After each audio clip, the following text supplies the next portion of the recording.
Magandang araw sa lahat. Ngayong araw ay gagawa tayo ng pagpapahayag ukol sa ginagawang thesis. Ang pamagat ng thesis ay ang gamit ng cellphone sa pag-aaral ng mga ikawalong baitang ng Maimpes Integrated School. Simulan natin sa panimula. Sa panahon natin ngayon ay laganap na ang mga makabagong teknolohiya dahil na rin sa patuloy na pag-unlad ng kaalaman ng tao. Maraming mga makabagong teknolohiya ang umusbong tulad ng mga laptop, iPad, cellphone at marami pang iba. Marami sa atin ang gumagamit na ng mga makabagong kagamitan o teknolohiya dahil na papadali ang mga gawain at lalong-lalo na ang pakikipag-ugnayan sa ibang tao. Sa bilang ng populasyon ng mga tao ay iilan na lamang ang wala pang cellphone. Lahat ay gumagamit na nito sapagkat marami itong naidudulot sa bawat tao.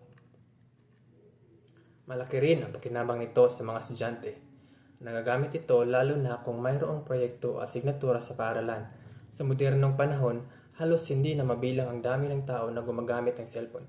Saan man lugar, naroon ay gumagamit tayo ng cellphone. Halimbawa na lamang sa tahanan, paaralan, lugar pasyalan, trabaho at maging sa pagsakay sa sasakyan. Maging ang mga maliliit na bata ay marunong nang gumamit ng cellphone. Madalas mas marunong pang gumamit ang anak kaysa sa magulang. Layunin ng pag-aaral na ito ay malaman ang mga dahilan ng paggamit ng cellphone ng mag-aaral na ikawalong baitang at ano ang mga maaaring maging kahinatnan kapag gumagamit ng cellphone sa pag-aaral ang mga mag-aaral. Kaugnay na pag-aaral. Ngayon dumako tayo sa pangalawang bahagi, ang pagbuo ng hinuha o layunin.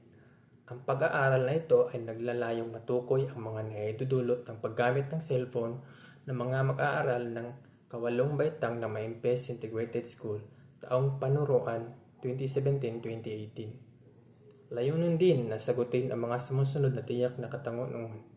Una, paano mailalarawan ng mga mag-aaral ang pagsang-ayon sa paggamit ng cellphone sa pag-aaral? Pangalawa, ano ang kahalagahan ng paggamit ng cellphone sa komunikasyon, impormasyon? Pangatlo, saan madalas ginagamit ang cellphone sa pag-aaral? Internet, proyekto, takdang aralin, pagdodokumento, definisyon, hindi mabuting paraan, at libangan. Ngayon dumako tayo sa pangatlong bahagi, buod ng nilalaman ng pananaliksik. Ang pananaliksik na ito ay sinasagawa upang malaman ang gamit ng cellphone sa pag-aaral ng mga ikawalong baitang ng Maimpes Integrated School. Batay sa pag-aaral ng mga mananaliksik, marami ang dahilan ng paggamit ng cellphone sa pag-aaral ng mga mag-aaral. Ang mga tagatugon ng pananaliksik na ito ay mga piling mag-aaral na ikawalong baitang at ang bilang ay 38. Ang papel pananaliksik ay kumalap ng mga datos sa pamamagitan ng talatanungan na nagsisilbing instrumento ng pag-aaral. Sa pag-aanalisa ng mga datos, gumagamit ng frequency counts and percentage, weighted mean at Likert scale ang mga mananaliksik. Mula sa resulta, ang mga konklusyon, 12 ang lubos na sumasang-ayon sa paggamit ng cellphone sa pag-aaral at ang pumapangalawa ay 11 na di sumasang-ayon sa paggamit ng cellphone sa pag-aaral at ang pangatlo ay 8 na sumasang-ayon sa paggamit ng cellphone sa pag-aaral ng mga mag-aaral at ang panghuli ay 7 lubos na di sumasang-ayon sa paggamit ng cellphone sa pag-aaral ng mga mag-aaral sa ikawalong baitang na Maimpes Integrated School. Ang bilang ng mga mag-aaral na lubos na sumasang-ayon sa paggamit ng cellphone sa pag-aaral ay 12. Sa sumasang-ayon ay 8. Sa hindi sumasang-ayon ay 11 at sa lubos na hindi sumasang-ayon ay 7. Ang kahalagahan ng paggamit ng cellphone ng mga mag-aaral sa pakikipagkomunikasyon ay nakakuha ng may pinakamataas na mean.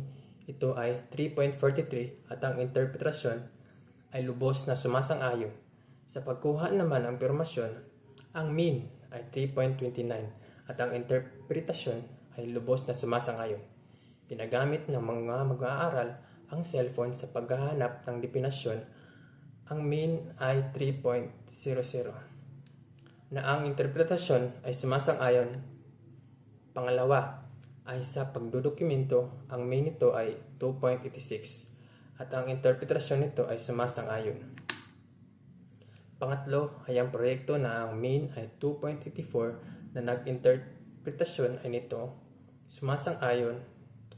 Ang pangapat ay sa libangan na ang mean ay 2.82, ang interpretasyon nito ay sumasang-ayon. At ang panglima ay sa takdang aralin na ang mean ay 2.55 na ang interpretasyon ay sumasang-ayon. Ang pang-anim ay sa pag-i-internet na ang mean ay 2.52, ang interpretasyon nito ay sumasang-ayon. Ang panghuli ay sa di mabuting paraan na ang mean ay 1.40 at ang interpretasyon naman ay lubos na hindi sumasang-ayon. Ngayon dumako tayo sa pang-apat na bahagi. Paglalahad ng datos batay sa inuha o layunin. Mga resulta at diskusyon. Dito natin makikita ang mga datos o ang bilang ng mga sumasang-ayon o percentage nito.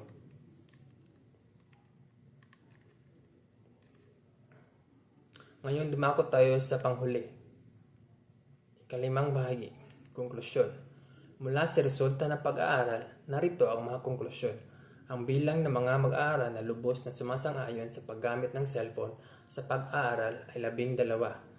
Sa sumasang-ayon ay 8. Sa hindi sumasang-ayon ay 11. At sa lubos na hindi sumasang-ayon ay 7. Ang kahalagahan ng paggamit ng cellphone ng mga mag-aaral sa pagkikipagkomunikasyon ay nakakuha ng may pinakataas na mean.